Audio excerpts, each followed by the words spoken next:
हारू हारू जितिला भारत छानिया पड़गला श्रीलंका कारण प्रथम टी20 मैच रे भारत दल 43 रन बड़ व्यवधान में हरदी श्रीलंका को हारी बाजी पलटईदे अधिनायक सूर्यकुमार यादव। तो श्रीलंकार पालेकरे खेल मैच रे श्रीलंका कैप्टेन टॉस जीति बॉलिंग निष्पत्ति नेले। भारतर दुई ओपनर्स माने गर्जिले। यशस्वी जायसवाल और सुमन गिल आसिक धोईदे श्रीलंका बॉलर्स मानू दुईज मिसिकी 74 रन धंधार इनिंग्स खेलिले। तो जो सुमन गिल 16 बॉल 34 रन करें और ओल्टा से भाया जवाब देले यशस्वी जायसवाल से 21 बॉल 40 रन धंधार इनिंग्स खेलिले। एणि कह गले प्रथम 6 over batting power play Bharat तरफ थिला। एणिक धंधार स्टार्ट करें ये दुई ओपनर्स माने यशस्वी जायसवाल और सुमन गिल किंतु आग पछ हो आउट हो गले। भारतर स्कोर 74 रन थिला। एणिक दुईटा विकेट लगातार पड़ेगा भारतर। तापर ऋषभ पंत और कैप्टेन सूर्यकुमार यादव इनिंग्स संभाଳିले भारत पई। सूर्यकुमार यादव 26 बॉल 58 रन करें। एणिक दुईटा छक्का 8टा चौका मारिले सूर्यकुमार यादव। स्ट्राइक रेट थिला 223.07। सूर्यकुमार यादव आउट हो गले दमदार इनिंग्स खेलिकी किंतु भारतर स्कोर 160 पहुंची जाइथिला 15 ओवर जो ऋषभ पंत धुआंधार इनिंग्स खेलुते। एणिक प्रथम 23 बॉल 20 रन करते ऋषभ पंत। से ऋषभ पंत परवर्ती 10 बॉल 29 रन करें। ऋषभ पंत समुदाय 33 बॉल 49 रन करें तापर आउट हेले। माठीसा पाठी राणा सूर्यकुमार यादव और ऋषभ पंत भाया इंपोर्टाट विकेट नेले। तापर हार्दिक पांड्या और रियान पराग को भी माठीसा पाठी राणा आउट करें।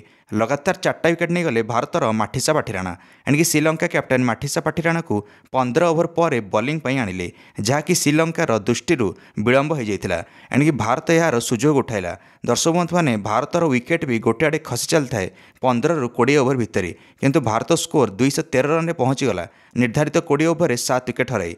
एणिक 214 रन टार्गेट थिला श्रीलंका आगे। श्रीलंकार ओपनर्स माने जो माड मारे लगुला भारत वन साइड हारीजिव यह मैच। कौन बॉलिंग काम दौन श्रीलंकार बैटिंग अटैक आगे। एणिक पाथर निशांका 48 बॉल 79 रन करें। 4टा छक्का 7टा चौका सहित कुशाल मेंडिस 27 बॉल 45 रन कले। गोटे छक्का 7टा चौका सहित प्रथम विकेट अर्शदीप सिंह नेले श्रीलंकार कुशाल मेंडिस रूप से। एणिक किंतु 14 ओवर श्रीलंकार 140 रन हो सारी मात्र गोटे विकेट हर श्रीलंका सेते जाए। तापर शेष 5 ओवर खेल है। एणिक अक्षर पटेल पाठर निशांका को आउट करें। श्रीलंका को 31 बॉल 65 रन आउ दरकार थिला। अक्षर पटेल आउ गोटे विकेट नहीं गले कुशाल पेरेरा रूप से। तापर तो सूर्यकुमार यादव रियान पराग को बॉलिंग देले। रियान पराग आसिले और संकटमोचक साजिले। मात्र 8टा बॉल फिंगिले और 3टा विकेट नेले 5 रन दे। जो श्रीलंका प्रथम 14 ओवर मात्र गोटे विकेट हर 140 रन हो सारी से श्रीलंका शेष 5 ओवर मात्र 23 रन करा और 9टा विकेट हरदेला। एणिक 170 रन ऑल आउट होगला श्रीलंका। जितिया मैचटी हारीगला 43 रन श्रीलंका दल। प्लेयर ऑफ द मैच पाइले सूर्यकुमार यादव निजर भल कैप्टेनशिप और भल बैटिंग पई। भारत 3 मैच विशिष्ट टी20 सीरीज रे एवं 1-0 आगुआ है। गौतम गंभीर का भारतीय कोच रूप से यह प्रथम विजय है। एणिक रवि बिश्नोई मैच मझे बॉल बाजि जाता कैच नेला बेले आ मुहर बैंडेड लगाला। रवि बिश्नोई किंतु फील्ड रू बाहर को गले ना। एणिक हार न मानी मैच सरीवा जाए फील्ड रे खेलिले। आपण मैंने निज मंतव्य कमेंट दे वीडियो को लाइक और चैनल को सब्सक्राइब करदे समस्त क्रिकेट अपडेट्स। धन्यवाद।